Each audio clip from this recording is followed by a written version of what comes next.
नमस्कार दोस्तों, आप सभी का इस एडुटेरिया बिहार स्पेशल सीरीज में बहुत बहुत स्वागत है। तो आज इस सीरीज का हम लोग सेट नंबर 18 को डिस्कस करने वाले हैं, जो कि यह एडुटेरिया के द्वारा बिहार वस्तुनिष्ठ समान अध्ययन का बुक आया है और यह बिहार के सभी प्रतियोगी परीक्षा के लिए काफ़ी उपयोगी है। तो सेट नंबर 18 स्टार्ट करने से पहले आपको बता देते हैं, सेट 17 तक हम लोग अलग अलग वीडियो में सॉल्व कर चुके हैं। तो आप हमारे चैनल को विजिट कीजिए और वहाँ से सभी सेट को आप प्राप्त कर सकते हैं। और इसके साथ साथ अगर आपको सेट का पीडीएफ चाहिए, सेट 18 तक का, 1 से लेकर 18 तक का, तो वीडियो के डिस्क्रिप्शन में टेलीग्राम का लिंक दिया हुआ है, वहां से आप टेलीग्राम को ज्वाइन कर सकते हैं और सभी सेट को प्राप्त कर सकते हैं, क्योंकि बिहार स्पेशल सभी एग्जाम के लिए यह सेट काफ़ी इंपॉर्टेंट है दोस्तों। तो चलिए सेट नंबर 18 का पहला प्रश्न हम लोग बनाते हैं कि सेट 18 का पहला प्रश्न क्या है कि बराबर की पहाड़ियों में अशोक एवं उसके पौत्र दशरथ के द्वारा निर्मित गुफा का वर्णन सर्वप्रथम किसके द्वारा किया गया था। तो किसके द्वारा किया गया था इसका वर्णन दोस्तों, इसका जो राइट आंसर होगा वो होगा आपका मेजर किट्टो। तो मेजर किट्टो के द्वारा जो है अशोक एवं उसके पौत्र दशरथ के द्वारा निर्मित गुफा का वर्णन सर्वप्रथम किया गया था। सो पहला नंबर का बी इसका करेक्ट आंसर हो जाएगा। दूसरा नंबर का प्रश्न देखिए कि भारत में तुर्कों के आगमन का प्रारंभिक इतिहास का वर्णन किसमें है। तो तुर्कों के आगमन का प्रारंभिक इतिहास का वर्णन तबकात नासरी में है। तो तबकात नासरी एक ऐसा बुक है जिसमें तुर्कों के आगमन का जो प्रारंभिक इतिहास का वर्णन इसमें मिलता है। सो ऑप्शन नंबर ए इसका दूसरा का करेक्ट आंसर हो जाएगा।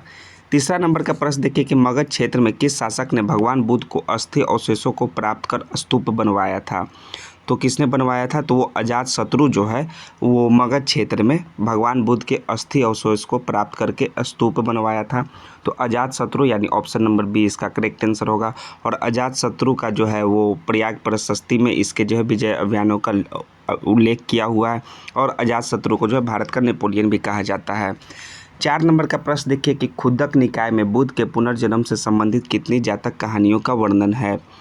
तो खुद्दक निकाय में दोस्तों वो है आपका 549, कितना 549 बुद्ध के पुनर्जन्म से संबंधित जातक कहानियाँ का वर्णन है। सो ऑप्शन नंबर सी इसका करेक्ट आंसर हो जाएगा 549 4 नंबर के प्रश्न का। 5वां नंबर का प्रश्न देखिए कि विजय या जीत प्राप्त करने वाले व्यक्ति को जैन धर्म में किस नाम से जाना जाता था। तो जैन धर्म में उसे वीतराग नाम से जाना जाता था। विजय या जो जीत प्राप्त करते थे जो व्यक्ति, उन्हें जैन धर्म में वीतराग नाम से जाना जाता था। सो ऑप्शन नंबर सी इसका हम लोग राइट आंसर कहेंगे। 5वां के बाद 6ठा नंबर का प्रश्न देखिए कि क्या है कि निम्न में से किसने पाटलिपुत्र में जैन चैत्यगृह का निर्माण कराया था। जैन चैत्यगृह का निर्माण तो वो करवाए थे उदयीन ने। उदयीन ऑप्शन नंबर ए इसका करेक्ट आंसर होगा। और उदयीन जो है वो पाटलिपुत्रा को अपना राजधानी बनाया था।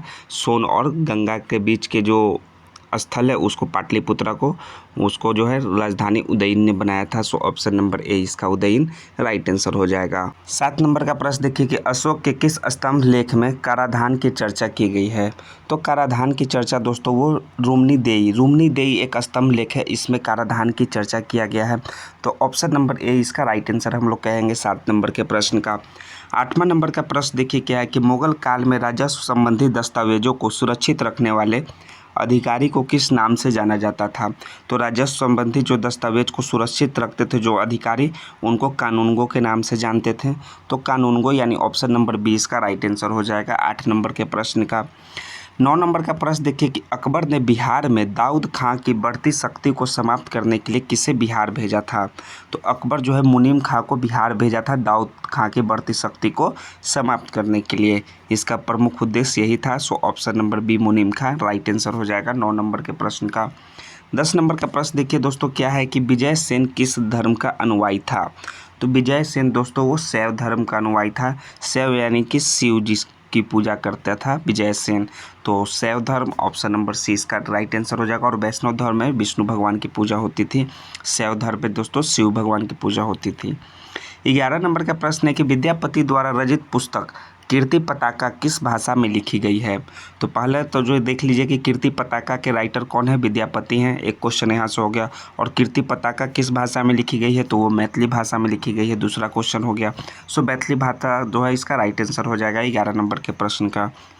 12 नंबर का प्रश्न देखिए कि किस शासक ने उत्तरापथ स्वामिन की उपाधि धारण की। उत्तरापथ स्वामिन की उपाधि वो शासक हैं धर्मपाल हैं, पाल वंश के धर्मपाल हैं। सो ऑप्शन नंबर ए इसका राइट आंसर हो जाएगा 12 नंबर के प्रश्न का।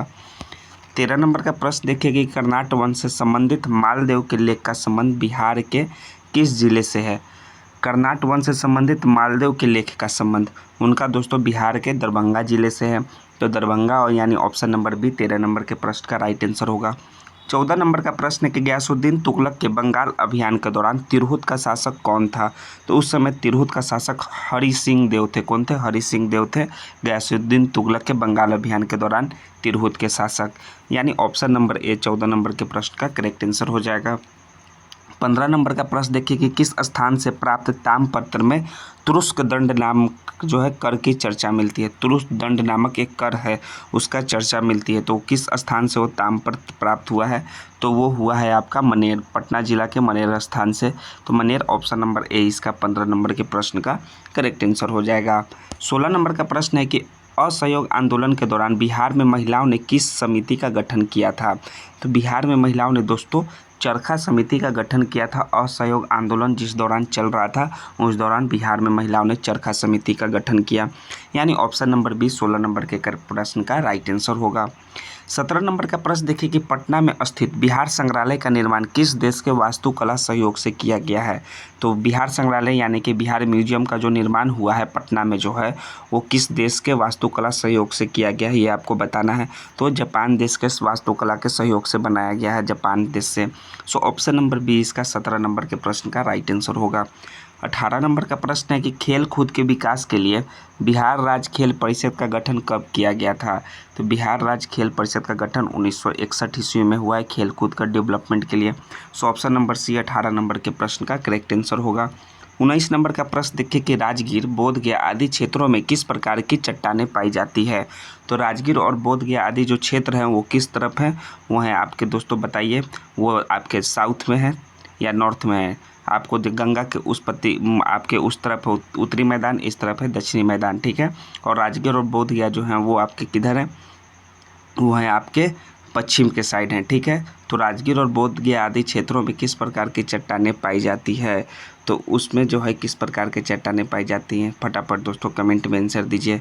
तो वहाँ धारवाड़ क्रम की चट्टानें पाई जाती हैं राजगीर, बोधगया इत्यादि क्षेत्रों में।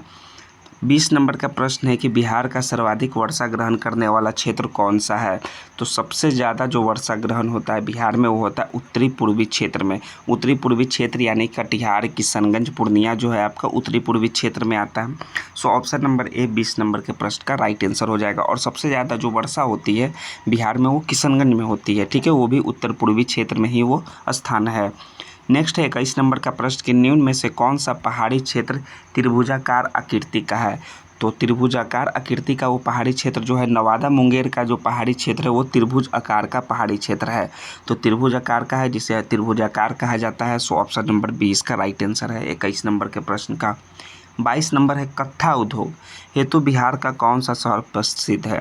तो कत्था उद्योग जो है वो बिहार के बेतिया शहर में होता है। तो बेतिया यानी ऑप्शन नंबर 20 का राइट आंसर है। और बेतिया जो कहाँ है वो आपका पश्चिमी चंपारण में है। सो ऑप्शन नंबर 20 का 22 नंबर के प्रश्न का राइट आंसर होगा। 23 नंबर है कि वन प्राणी सप्ताह प्रतिवर्ष मनाया जाता है। तो वन प्राणी सप्ताह जो प्रतिवर्ष है 2 अक्टूबर से लेकर 8 अक्टूबर के बीच मनाया जाता है।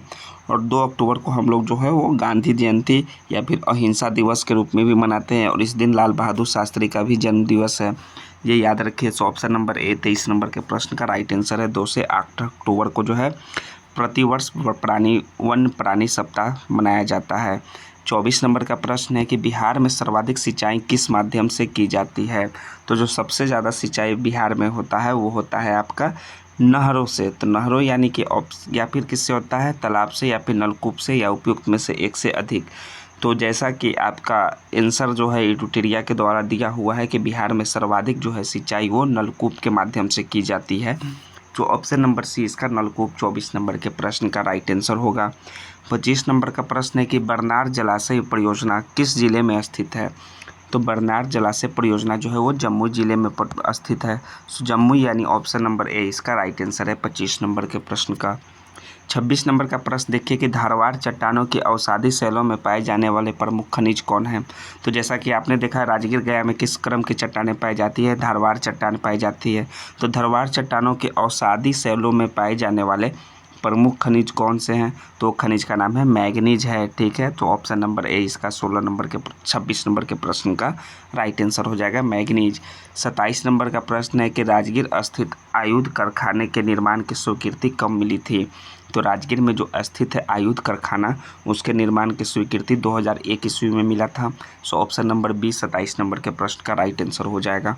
28 नंबर का प्रश्न देखिए कि मांझर कुंड कहाँ स्थित है? तो मांझर कुंड दोस्तों सासाराम जिले में स्थित है बिहार के।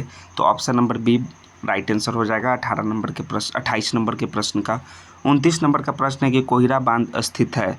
तो कोहिरा बांध दोस्तों वो कैमूर जिला में स्थित है। कहाँ? कैमूर में है। सो ऑप्शन नंबर ए 29 नंबर के प्रश्न का करेक्ट आंसर हो जाएगा। 30 नंबर का प्रश्न देखिए कि जिन क्षेत्रों में बाढ़ का पानी नहीं पहुंच पाता है, उन क्षेत्रों में किस प्रकार की मिट्टी पाई जाती है? तो जिन क्षेत्रों में बाढ़ का पानी नहीं पहुंच पाता है, उन क्षेत्रों में पुरानी जलोढ़ मिट्टी पाई जाती है, और जिधर जो है बाढ़ का पानी पहुंचता है वहाँ नवीन जलोढ़ मिट्टी पाई जाती है। सो ऑप्शन नंबर बी इसका करेक्ट आंसर हो जाएगा 30 नंबर के प्रश्न का। 31 नंबर का प्रश्न देखिए कि बिहार में जनसंचार हेतु दूरदर्शन का शुभारंभ कब हुआ था? तो दूरदर्शन का शुभारंभ दोस्तों जो है 1978 ईस्वी में हुआ था जनसंचार के लिए, यानी ऑप्शन नंबर सी 31 नंबर के प्रश्न का राइट आंसर हो जाएगा। याद रखिए बिहार में जनसंचार हेतु दूरदर्शन का शुभारंभ 1978 ईस्वी में हुआ। 32 नंबर का प्रश्न है कि बिहार में मुख्यमंत्री मेधावृत्ति योजना की शुरुआत कब की गई थी? तो बिहार में मुख्यमंत्री मेधावृत्ति योजना की शुरुआत 2008-9 में किया गया था, यानी ऑप्शन नंबर सी 32 नंबर के भी प्रश्न का करेक्ट आंसर हो जाएगा। 33 नंबर का प्रश्न है कि बिहार छात्र क्रेडिट योजना के तहत 0% ब्याज दर पर कितने तक का शिक्षा ऋण दिया जाता है? तो कितने तक का? वो जो है आपका 4 लाख तक का जो है शिक्षा ऋण दिया जाता है 0% ब्याज दर पर। और किस योजना के तहत? एक और क्वेश्चन है यहाँ, बिहार छात्र क्रेडिट कार्ड योजना के तहत। अगर क्वेश्चन में आता है कि किस योजना के तहत जो है 0% ब्याज दर पर शिक्षा का ऋण दिया जाता है, तो है बिहार छात्र क्रेडिट योजना के तहत। और इस योजना के तहत जो है कितने तक का शिक्षा ऋण दिया जाता है? तो वो है 4 लाख तक का, यानी ऑप्शन नंबर ए 33 नंबर के प्रश्न का राइट आंसर होगा। 34 नंबर का प्रश्न देखिए कि बिहार बेरोजगारी भत्ता जो कि 2021 में यह लागू किया गया, इसके तहत बेरोजगारों को कितनी राशि प्रति माह दी जाती है? तो इसके तहत जो है 1000 रुपये जो है बेरोजगारों को प्रति माह दी जाती है। बिहार बेरोजगारी भत्ता 2021 में यह जो है आपका योजना आया है। सो ऑप्शन नंबर ए इसका 34 नंबर के प्रश्न का राइट आंसर हो जाएगा। 35 नंबर का प्रश्न देखिए क्या है कि मैथिली भाषा के जनक के रूप में किन्हें जाना जाता है? तो मैथिली भाषा के जनक के रूप में विद्यापति जी को जाना जाता है। तो विद्यापति जी ऑप्शन नंबर ए 35 नंबर के प्रश्न का करेक्ट आंसर हो जाएगा। 36 नंबर का प्रश्न देखिए कि ओडिशा से अलग होने के पश्चात, यानी कि ओडिशा से अलग होने के बाद बिहार में अलग विधान परिषद का गठन कब हुआ था? तो बिहार में अलग विधान परिषद का गठन दोस्तों 1936 ईस्वी को हुआ था। 1936 यानी ऑप्शन नंबर ए इसका राइट आंसर होगा 36 नंबर का प्रश्न का। और आपको कमेंट में आंसर देना है कि बिहार जो है उड़ीसा से कब अलग हुआ था। जैसे कि आपको मालूम है कि बंगाल से जो है बिहार 1912 ईस्वी में अलग हुआ था, तो और उड़ीसा से जो है बिहार कब अलग हुआ था ये आपको बताना है। और झारखंड जो है वो बिहार से कब अलग हुआ, ठीक है। तो 1936 ईस्वी में अलग जो है विधान परिषद का गठन हुआ उड़ीसा से अलग होने के पश्चात। ऑप्शन नंबर ए 36 नंबर के प्रश्न का राइट आंसर हो जाएगा। अब 37 नंबर का प्रश्न देखिए कि निम्न में से कौन राज्यपाल की विधायी शक्ति नहीं है? तो राज्यपाल का विधायी शक्ति इन 3 में से क्या नहीं है? वो है कि महाधिवक्ता की नियुक्ति करना जो है वो गवर्नर का विधायी शक्ति नहीं है। बाकी अध्यादेश जारी करना वो विधायी शक्ति है, और विधिमंडल का सत्रावासन करना ये भी राज्यपाल का विधायी शक्ति है, बट महाधिवक्ता की नियुक्ति करना इनकी विधायी शक्ति के अंतर्गत नहीं आता है गवर्नर के। सो ऑप्शन नंबर ए 37 नंबर के भी प्रश्न का करेक्ट आंसर हो जाएगा। 38 नंबर का प्रश्न देखिए कि बिहार के पहले कार्यवाहक राज्यपाल कौन थे? तो बिहार के फर्स्ट जो है कार्यवाहक गवर्नर कौन थे? उनका नाम है देवकांत बरुआ। तो देवकांत बरुआ यानी कि कौन सा है देखिए 38 नंबर का, या फिर है उज्ज्वल नारायण सिन्हा, तीसरा ऑप्शन है M.A. अयंगर, या उपयुक्त में से कोई नहीं। तो बिहार के पहले कार्यवाहक राज्यपाल का नाम है Ujjwal Narayan Sinha. Option number B इसका करेक्ट आंसर हो जाएगा 38 नंबर के प्रश्न का। 39 नंबर का प्रश्न देखिए, बिहार में प्रशासनिक व्यवस्था को सुचारू रूप से संचालित करने हेतु इसे कितने भागों में बांटा गया है? तो बिहार को तो दोस्तों 5 भागों में जो प्रशासनिक व्यवस्था को सुचारू रूप से संचालित करने के लिए इसे 5 भागों में बांटा गया है। So option number C 39 number के प्रश्न का करेक्ट आंसर हो जाएगा। 40 नंबर का प्रश्न देखिए कि बंगाल के नवाब अली वर्दी खान ने मराठों को बिहार के किस स्थान पर पराजित किया था? तो बंगाल के नवाब का नाम है अलीवर्दी खां। उसने मराठों को बिहार के किस स्थान पर पराजित किया था? तो वो सासाराम के समीप पराजित किए थे मराठों को, यानी ऑप्शन नंबर सी 40 नंबर के भी प्रश्न का करेक्ट आंसर हो जाएगा। 41 नंबर का प्रश्न देखिए कि बिहार प्रांतीय सम्मेलन का दूसरा अधिवेशन कहाँ हुआ था? तो देखिए बिहार प्रांतीय सम्मेलन का दूसरा अधिवेशन भागलपुर में हुआ था। So Bhagalpur option number A 41 number के प्रश्न का करेक्ट आंसर होगा। 42 है कि हिंदू बॉयज एसोसिएशन नामक संस्था का स्थापना किसने की थे? तो इसके स्थापना किए थे बंकिम चंद्र मिश्रा जी। सो ऑप्शन नंबर ए इसका 42 नंबर के प्रश्न का राइट आंसर हो जाएगा। 43 नंबर का प्रश्न देखिए कि मई 1930 में पटना में गठित स्वदेशी लीग के प्रथम अध्यक्ष, पहला तो देख लीजिए कि स्वदेशी लीग का गठन कब हुआ था? मई 1930 में कहाँ गठित हुआ था? पटना में। तो उसके प्रथम अध्यक्ष कौन है? तो उसके प्रथम अध्यक्ष है सर अली इमाम। तो सर अली इमाम यानी ऑप्शन नंबर बी 43 नंबर के प्रश्न का करेक्ट आंसर होगा। 44 नंबर का प्रश्न है कि सतयुग नामक पत्रिका का प्रकाशन किसने किया था? तो सतयुग नामक पत्रिका का प्रकाशन दोस्तों किसने किए थे? वो किए थे पुरुषोत्तम नारायण नंदा जी ने। ऑप्शन नंबर सी 44 नंबर के प्रश्न का करेक्ट आंसर हो जाएगा। 45 नंबर का प्रश्न देखिए कि गांधी जी ने अपना प्रथम सत्याग्रह बिहार के किस जिले या क्षेत्र से शुरू किए थे? तो गांधी जी ने अपना प्रथम सत्याग्रह जो है चंपारण से शुरू किए थे। चंपारण जो है आपका नील विद्रोह, ठीक है, नील आंदोलन के नाम से ये सत्याग्रह जाना जाता है और यह 1917 ईस्वी में हुआ था और ये गांधी जी का प्रथम सत्याग्रह था, ये भी आप जान लीजिए। ऑप्शन नंबर बी जो है यह चंपारण जिले से ये शुरू हुआ था। 46 नंबर का प्रश्न है कि राजकुमार शुक्ल को किसने गांधी जी से मिलने की सलाह दी थी?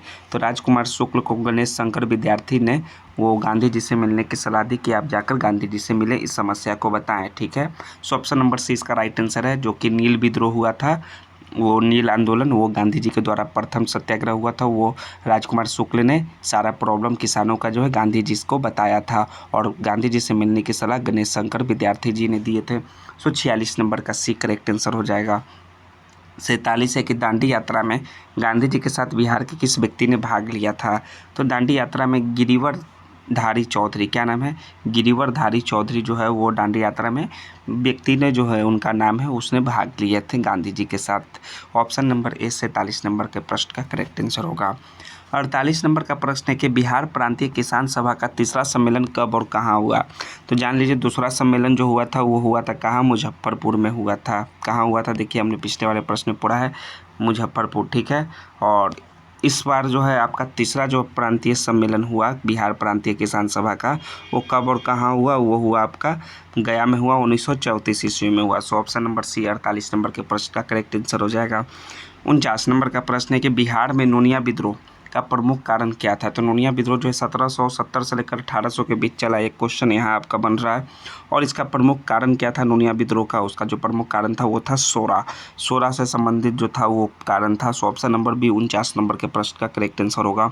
सेट नंबर 18 का आपका लास्टवां 50वां प्रश्न देखिए, निम्न में से किसके नेतृत्व में मुंगेर में बर्खास्त आंदोलन चलाया गया था? तो बर्खास्त आंदोलन कब चलाया गया था? 1936 ईस्वी में। एक यहाँ क्वेश्चन है और किसके नेतृत्व में चलाया गया था? तो ये कार्यानंद शर्मा के नेतृत्व में। ऑप्शन नंबर ए 50 नंबर के प्रश्न का करेक्ट आंसर होगा और सेट नंबर 18 के आपके 50 प्रश्न समाप्त हुए। तो अगर आपको जैसा हमने वीडियो के स्टार्टिंग में ही बताया कि आपको इस सेट का PDF चाहिए, देखिए ऐसे आंसर की इसमें दिया होगा PDF में, तो आपको टेलीग्राम पे मिल जाएगा और टेलीग्राम का लिंक है वो वीडियो के डिस्क्रिप्शन में दिया होगा। तो हम लोग नेक्स्ट वीडियो में सेट नंबर 19 के साथ मिलते हैं। तो चैनल को सब्सक्राइब जरूर से ज़रूर कर दीजिए दोस्तों, और अगर आप नए हैं तो एकदम ज़रूर कीजिए, क्योंकि यह आपके BPSC एग्ज़ाम के लिए काफ़ी इंपॉर्टेंट ये सेट है, या फिर किसी भी बिहार रिलेटेड एग्ज़ाम के लिए। नेक्स्ट वीडियो में हम लोग सेट नंबर 19 के साथ मिलते हैं। जय हिंद दोस्तों, थैंक